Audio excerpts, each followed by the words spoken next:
Fashion show তো আপনারা কতই দেখেছেন, এই ফ্যাশন শো কিন্তু তার থেকে একেবারেই আলাদা। আজকের এই মার্জার সরণি আসলে অনেকের কাছেই খোলা আকাশ, মুক্তির স্বাদ।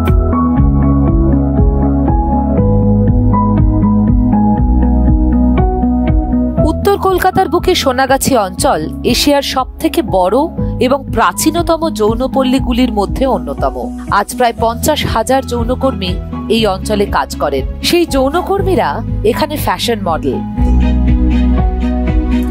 কেবলমাত্র যৌনকর্মীরাই নন, এই ফ্যাশন শোতে সামিল হয়েছিলেন বিভিন্ন প্রান্তিক মানুষজনও। একই সঙ্গে অনুষ্ঠিত হলো ট্রান্সদের ফ্যাশন শো।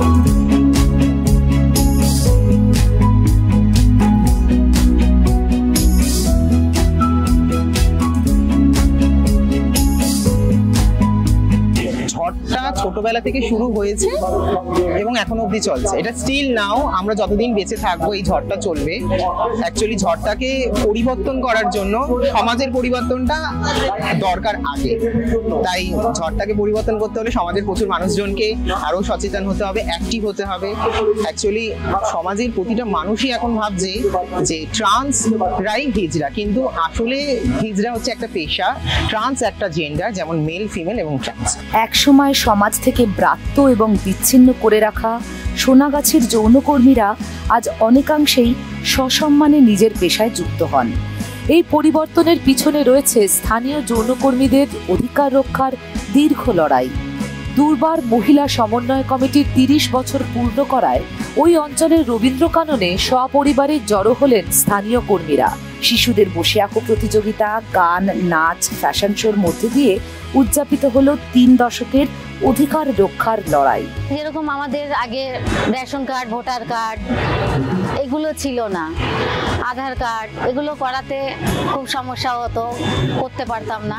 এখন কিন্তু আমরা সেগুলো করতে পারছি বা সকলকে করে দিতে পারছি। একটা সময় সেক্স ওয়ার্কাররা তাদের না বলার কোনো অধিকার ছিল না। তারা যে একটা জায়গায় দাঁড়িয়ে কাজ করবে সেই জায়গাটা তারা সুস্থভাবে দাঁড়িয়ে কাজ করতে পারতো না। কোনোদিন যদি কারো শরীর খারাপ হলে আজকে আমি কাজ করব না, সেই বলার অধিকার ছিল না। তাকে শরীর খারাপ হলেও তাকে জোর করে কাজ করতে হবে।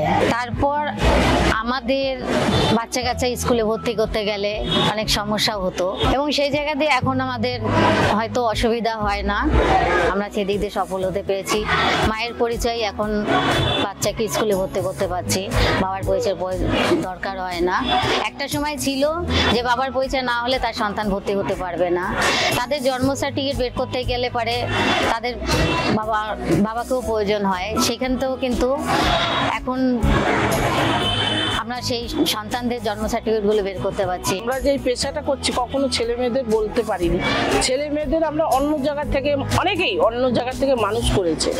যখন ছেলেমেয়েরা জানতে পারতো মা এই পেশার সাথে যুক্ত, তখন কিন্তু আমাদের আলাদা নজর দেখতো বা আমাদের কাছ থেকে সরে যেত। পুলিশের ঝামেলা ছিল, যখন তখন এসে পুলিশ আমাদের ধরে নিয়ে যেত, মারধর করতো। মেয়েরা যে যা রোজগার করতো মালকিনিরা খেয়ে নিত। তারপরে এখানে যে কোনো সময় যখন তখন নাবালিকার মধ্যে হোক সাবালিকা জোর জবরদস্তি নিয়ে আসা হতো, এসব তো ছিল। তবে 30 বছরে বেশ কিছু পাওয়ার সঙ্গে রয়েছে কিছু না পাওয়াও। 30 বছর অনেকটাই সফল।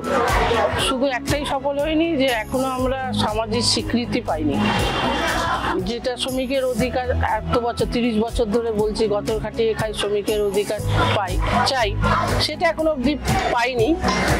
সফল বলতে ধরো না বলা অধিকার আছে, মানে কেউ যখন কাস্টমার আছে তাকে না বলতে পারতাম না, সেটা এখন বলতে পারছি।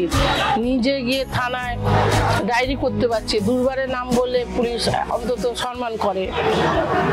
হসপিটালে গেলে যৌনকর্মী জানলে আগে চিকিৎসা করতো না, এখন দুর্বারের তরফ থেকে গেলে সেটা চিকিৎসা করে বা উল্টোপাল্টা কিছু বলে না। আমাদের ছেলে মেয়েকে আমাদের পরিচয় স্কুলে ভর্তি করতে পারছি, সফলই তো।